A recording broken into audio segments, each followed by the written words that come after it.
세상에는 정말 신비롭고 놀라운 일들이 가득하답니다.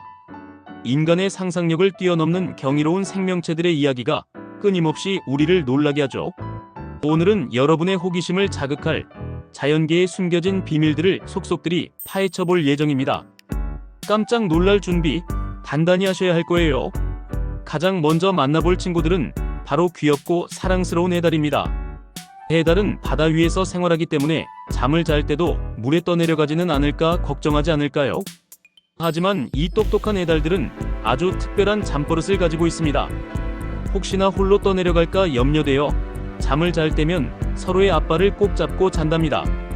마치 소중한 친구와 손을 잡고 잠드는 것처럼 말이죠. 이렇게 서로의 온기를 느끼며 안정감을 얻는 덕분에 깊고 편안한 잠을 잘 수 있다고 합니다. 또한 해달들은 해초를 활용하는 놀라운 지혜도 가지고 있어요. 길쭉한 해초를 몸에 칭칭 감고 잠들면 이 해초가 마치 닷처럼 작용하여 몸이 떠내려가는 것을 막아준다고 합니다. 마치 포근하고 안전한 이불처럼 몸을 감싸주니 드넓은 바다 위에서도 안심하고 단잠에 빠질 수 있는 것이죠. 서로를 의지하고 자연을 지혜롭게 활용하는 해달들의 모습은 언제 봐도 따뜻한 미소를 짓게 합니다. 다음은 밤의 세계를 지배하는 강력한 포식자 수리부엉이에 대한 놀라운 이야기입니다. 수리부엉이는 뛰어난 사냥 능력을 자랑하지만 자신의 소중한 둥지와 새끼들을 안전하게 지키는 것 역시 매우 중요합니다. 그래서 수리부엉이는 아주 독특하고도 기발한 경비 시스템을 운영하는데요. 바로 눈먼 뱀을 자신들의 파수꾼으로 삼는 것입니다. 수리부엉이는 사냥한 먹이를 둥지에 가져와 지키는 동안 둥지 주변에 해를 끼칠 수 있는 다른 작은 동물들이나 해충들을 감시하기 위해 눈먼 뱀을 이용합니다. 뱀은 본래 뛰어난 청각과 후각을 가지고 있어 어둠 속에서도 먹잇감을 잘 찾아내고 맹독을 가진 종류도 많습니다. 수리부엉이는 이러한 뱀의 특성을 활용하여 뱀이 둥지 주변을 돌아다니며 해충이나 위협적인 존재들을 잡아먹도록 유도하는 것이죠. 뱀이 둥지 안의 해충들을 효과적으로 제거해주는 일종의 청소부이자 경비원 역할을 하는 셈입니다. 수리부엉이의 지능과 자연의 생태를 이용하는 놀라운 지혜가 엿보이는 장면입니다. 이 기상천외한 동맹은 자연계의 먹이사슬과 공생관계가 얼마나 복잡하고 흥미로운지를 잘 보여줍니다. 이제는 조금은 마음이 아프지만 생명의 숭고함을 느끼게 하는 안테치누스라는 호주산 소형 유대류의 이야기에 귀 기울여 봅시다. 안테치누스의 수컷은 번식기가 되면 그야말로 생명을 건 사랑을 불태웁니다. 이들은 번식기에 단 한순간도 잠을 자지 않고 오직 짝짓기에만 모든 에너지를 쏟아붓습니다. 놀랍게도 하루에 무려 14시간씩 며칠 동안 쉬지 않고 짝짓기를 이어간다고 합니다. 이렇게 극단적이고 헌신적인 노력은 결국 자신의 생명을 담보로 합니다. 격렬한 짝짓기 과정에서 수컷의 몸은 극도의 스트레스를 받고 면역 체계가 완전히 붕괴되어 버리는 것이죠.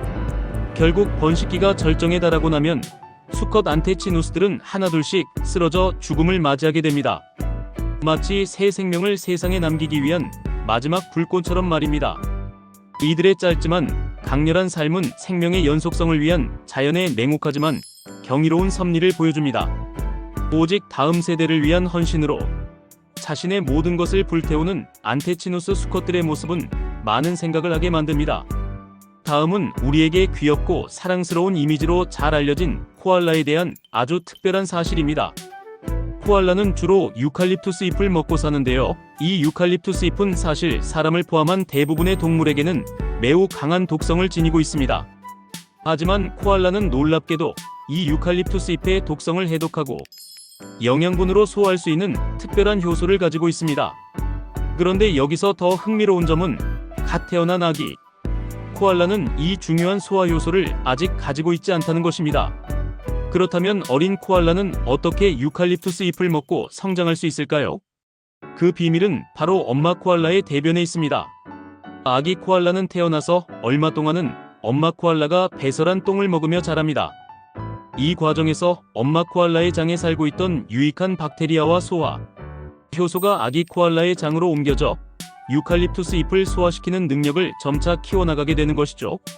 우리가 생각하기에는 다소 충격적일 수 있지만 이는 코알라 종족이 생존하고 번성하기 위한 매우 중요하고도 자연스러운 과정입니다. 마치 건강한 장내 환경을 위한 특급 영양제를 엄마로부터 물려받는 셈입니다. 마지막으로 땅속의 신사라고 불리는 원뱃의 독특한 배설 습관에 대해 알아봅시다. 원뱃은 자신들의 영역을 표시하기 위해 특별한 방법으로 똥을 누는데 그 모양이 아주 독특합니다. 바로 네모난 똥입니다. 원뱃은 주로 땅속에 굴을 파고 생활하는데 굴 입구나 자신의 영역에 똥을 누워 다른 동물들에게 자신의 존재를 알립니다. 만약 둥근 똥을 눌 경우 경사진 곳에서는 쉽게 굴러가 버려 영역 표시로서의 기능을 제대로 수행하기 어렵습니다. 이러한 문제를 해결하기 위해 원뱃은 굴러가지 않는 네모난 모양의 똥을 만들어 놓는다고 합니다. 이는 원뱃의 직장 끝부분에 있는 괄약근의 독특한 구조 때문인데요. 괄약근의 탄력성이 부위마다 달라 똥이 장을 통과할 때 네모난 형태로 압축되어 배출되는 것이죠. 마치 주사위 모양처럼 말입니다.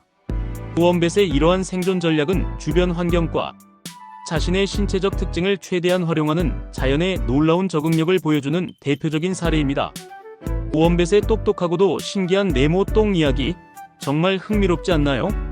오늘 소개해드린 해달의 포근한 잠자리, 수리부엉이의 기발한 파수꾼 전략, 안테치누스의 숭고한 희생, 코알라의 특별한 영양 섭취 방식, 그리고 원뱃의 독특한 네모 똥까지, 이 모든 이야기들은 광활하고 신비로운 자연계가 품고 있는 수많은 경이로움 중 극히 일부에 불과합니다. 우리가 미처 알지 못하는 곳에는 아직도 상상 이상의 놀라운 생명체들의 이야기가 숨쉬고 있을 것입니다. 자연은 언제나 우리에게 새로운 배움과 감탄을 선사하며 그 무궁무진한 신비로움으로 우리를 끊임없이 매료시킵니다. 다음에 또 여러분의 호기심을 충족시켜줄 흥미로운 자연의 비밀을 가지고 돌아오겠습니다. 지금까지 시청해주셔서 진심으로 감사합니다. 여러분이 아껴주시는 메가곰이었습니다.